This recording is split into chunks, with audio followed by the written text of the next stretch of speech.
दोस्तों यदि आपके घर में भी गीजर है और आप जैसे ही पावर सप्लाई ऑन करते हैं तो दोनों ग्रीन और रेड इंडिकेटर जलते हैं लेकिन पानी गर्म नहीं होता है। आप 1 घंटा 2 घंटा या पूरे दिन भर भी इसको ऑन रखो तो भी पानी गर्म नहीं हो रहा है, तो दोस्तों आपने सही वीडियो को चूज़ किया है। इस वीडियो में हम इस ऐसे फॉल्ट को शॉर्ट आउट करेंगे, साथ ही साथ इसकी रिपेयरिंग भी करना सिखाएंगे। यदि आप इलेक्ट्रिशियन हैं तो भी आपके लिए ये वीडियो हेल्पफुल है।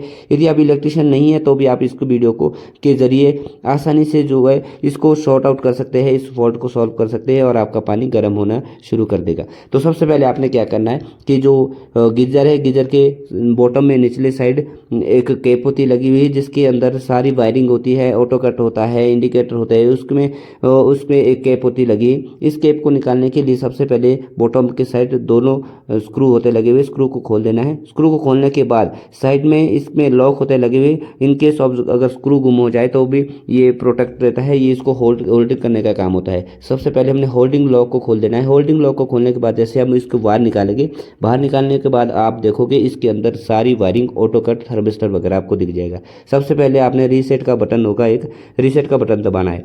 यदि रीसेट दबाने के बाद आपका पानी गर्म हो जाता है, जैसे आप पावर सप्लाई को ऑन करते हैं इंडिकेटर इसके ऑन हो जाते हैं, जैसे कि आप वीडियो में देख पा रहे हैं हमने पावर सप्लाई को ऑन कर दिया है, इंडिकेटर ऑन हो गए हैं।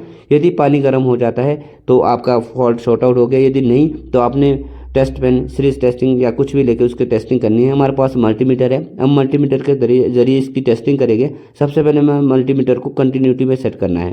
कंटिन्यूटी सेट करने के बाद जैसे हमने मल्टीमीटर के दोनों प्रो को आपस में टच किया तो इसमें बीप साउंड आई। बीप साउंड आने के बाद अब हम इसकी सीरीज टेस्टिंग करेंगे। सीरीज टेस्टिंग के लिए सबसे पहले हमने अर्थ फॉल्ट निकालना है। हमने ये देखना है कि हमारा जो इसका जो हीटर है, जो आपके हीटिंग एलिमेंट रहता है गीजर का, वो शॉर्ट तो नहीं हो गया है। हमने पहले इसको अर्थ के साथ चेक किया। अर्थ के साथ चेक करने के बाद हमने पाया कि ये शॉर्ट नहीं हो गया है, इसमें कोई अन्य फॉल्ट हो सकता है। सबसे पहले हमने उसके बाद नेक्स्ट स्टेप क्या करते, हमने दोनों जो हीटर एलिमेंट होते हैं ना इसका, उसके दोनों सिरे को आपस में इसके दोनों प्रोक, जो मल्टीमीटर के दोनों प्रोक से चेक किया। दोनों प्रोक से चेक करने के बाद हमने कोई भी हमें बीप साउंड नहीं मिली। यदि बीप साउंड मिलती तो इसका पता हमें लग जाता कि ये शॉर्ट सर्किट हो गया है, लेकिन ये शॉर्ट सर्किट नहीं हुआ है। जो इसका जो एलिमेंट है वो ओपन सर्किट हो गया है। इसको एक ही सोल्यूशन है कि हमारा जो ये एलिमेंट है इसका वो बाहर निकालना पड़ेगा। जो गीजर का एलिमेंट है उसको बाहर निकालने के लिए सबसे पहले हमने इसके कनेक्शन खोलने हैं। कनेक्शन खोलने बड़े आसान है, इसमें कन्फ्यूजन का कोई इशू नहीं है। इसमें दो ही रहता है, न्यूट्रल और फेज। सिर्फ यही आपने दोनों साइड के दोनों स्क्रू को खोल देना है। ये जो नट बोल्ट होता है इसको खोलना है। खोलने के बाद जो इसके दोनों, एक न्यूट्रल और एक फेज, उसको बाहर निकालने हैं। 2 वायर बाहर निकल जाएगी। 2 वायर बाहर, जैसे आप 2 वायर को बाहर निकालोगे उसके बाद आपने नेक्स्ट स्टेप की ओर चलना है। नेक्स्ट स्टेप हमारा जो रहेगा वो हमने इसकी जो एलिमेंट है वो बाहर निकालना है।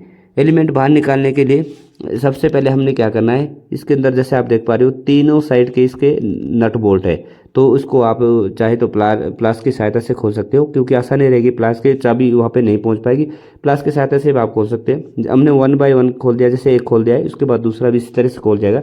ये बड़ा आसान होता है खोलना, इसमें कोई ज़्यादा ये टफ नहीं रहता है, ये ना ज़्यादा उतने टाइट रहते हैं।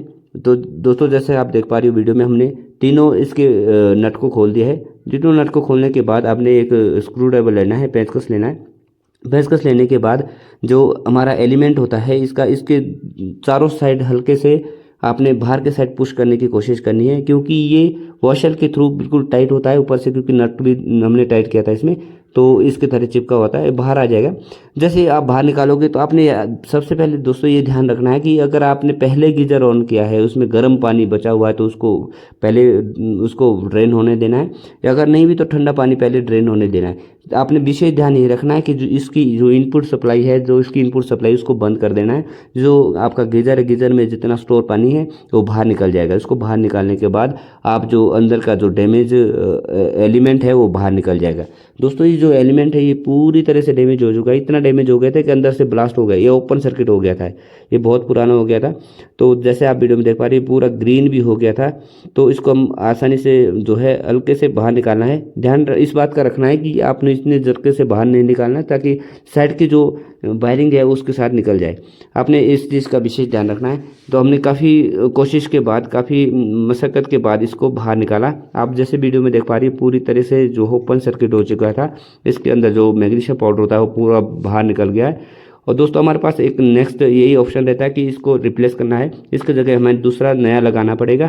तो हमने इसके जगह नया मंगा दिया है जो सेम वाटर्स का है, ये जैसे आप वीडियो में देख पा रहे हो। इसके जब आप नया परचेस करोगे, नया परचेस करने पे आपके साथ क्या मिलेगा, इसके साथ और कि वॉशल भी मिलेगी इसमें। जैसे आप इसके साथ वॉशल लाओगे तो चाहो तो आप पहले वाली वॉशल को बाहर निकाल सकते हो, यदि पहले वाली वॉशल सही है तो आप रख सकते हो, अदरवाइज इसको बाहर निकाल सकते हो। तो ये अपने पास स्पेयर रख सकते हो इनकेस अब अगर इन फ्यूचर कभी ये ब्रेक हो गया, ऐसे ब्रेक हो नहीं रहती है ये। इसको बाहर निकालने के लिए साइड से आप स्क्रू ड्राइवर के साथ ऐसे हल्का सा बाहर की साइड पुश कर सकते हैं। इसको लगाने के लिए दोस्तों जैसे अंदर के साइड जो कट है ये अंदर को आएगा, जो प्लेन साइड है इसकी वॉशल की वो बाहर को रहेगी।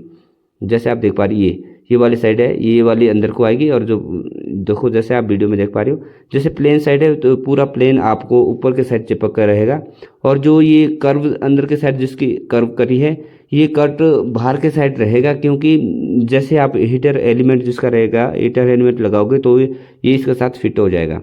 तो सबसे पहले हमने ये तो चेंज कर दिया है। अब इसके जगह लगा देते हैं हम एलिमेंट। गीजर का जो रॉड होता है, गीजर रॉड बोलते हैं इसको, गीजर एलिमेंट भी बोलते हैं, तो आप इसको कुछ भी बोल सकते हैं। तो ये हमने इंस्टॉल कर दिया है। इंस्टॉल करने के बाद अब हम इस पर वैसे ही इस तरह से नट लगा देंगे जैसे हमने इसको खोला था। जैसे हमने इंस्टॉल कर दिया है, उसके बाद तीनों नट को हम बारी बारी से इस पर लगा देंगे, और उसके बाद सबसे पहले हमने वाशल लगानी है, वाशल के बाद नट लगा देना है। दोस्तों इसको आप आसानी से कोई भी लगा सकता है, इसमें ज़्यादा कोई टफ काम नहीं है। इसको निकालना है और रिप्लेस करना है, रिप्लेस करना बड़ा आसान रहता है। और वायरिंग के लिए भी हमने 2 ही वायर को बाहर निकाला था, तो हमने इसको लगा दिया है और वो प्लायर के साथ ऐसे टाइट भी कर दिया है।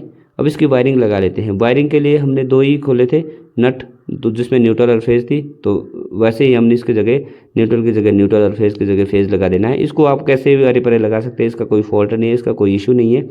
तो इसको हमने लगा दिया है। अब इसको कर देते हैं हम प्लायर से साथ ऐसे टाइट करने के बाद अब हम इसको एक बार क्या करना है, इसको डायरेक्ट हमने सप्लाई ऑन नहीं करनी है। सबसे पहले हमने इनलेट जो रहता है उसको ऑन करना है। इनलेट जो रहता है इनपुट सप्लाई सबसे पहले हमने गीजर को देनी है। जब गीजर हाफ भर जाएगा उसके बाद ही, जब आउटपुट में जो पानी आ जाएगा ठंडा पानी, उसके बाद ही हमने सप्लाई को ऑन करना है। यदि हम पहले ही इसको डायरेक्ट सप्लाई दे देते हैं तो क्या है, गीजर का जो रॉड है, गीजर का जो एलिमेंट है वो ब्लास्ट हो सकता है, क्योंकि वो बिना पानी के रहेगा तो ड्राई होगा, ड्राई होने के बाद ज़्यादा गर्म होगा और वो ब्लास्ट हो सकता है। तो आपका विशेष ध्यान रखना है। जैसे इनपुट सप्लाई हमने ऑन कर दी है, इसकी इनलेट की सप्लाई हमने पानी की ऑन कर ली है। जब गीजर का आधा तक भर जाएगा गीजर, उसके बाद धीरे धीरे जैसे थोड़ा सा ऊपर पानी का लेवल पहुंचेगा तो जो आउटलेट होते हैं, आउटलेट में जैसे आउटपुट में जब पानी की सप्लाई है वो उसमें जब पानी आ जाएगा तब तक आपने जो है सप्लाई को ऑन नहीं करना है। जैसे हम इसको पुश करके कर रहे हैं, इसमें हवा ले रहा था ये, इस तरह से आप निकाल सकते हो। जैसे आप हल्का सा बंद करके ऑन करके, बंद करके ऑन करके टैप को निकाल सकते हैं, या हाथ की सहायता से आप निकाल सकते हैं। इसके में वैक्यूम सा बन जाएगा। अब जैसे देख पा रही हो आपके आउटलेट में पानी आ चुका है। अब आप पावर सप्लाई को ऑन कर सकते हैं। जैसे आप पावर सप्लाई को ऑन करेंगे तो इसमें आप देखोगे कि इसमें दोनों जो है ग्रीन और रेड इंडिकेटर की जो लाइटें आ चुकी है। दोस्तों तो इस तरह से हमने हीटर एलिमेंट या गीजर का रॉड जो है चेंज करा। आई होप आपको ये वीडियो हेल्पफुल रही होगी। और यदि आपको इस वीडियो में कुछ सीखने को मिला तो चैनल को जरूर से सब्सक्राइब करें, और मिलते हैं नेक्स्ट वीडियो में। Thank you watching this video.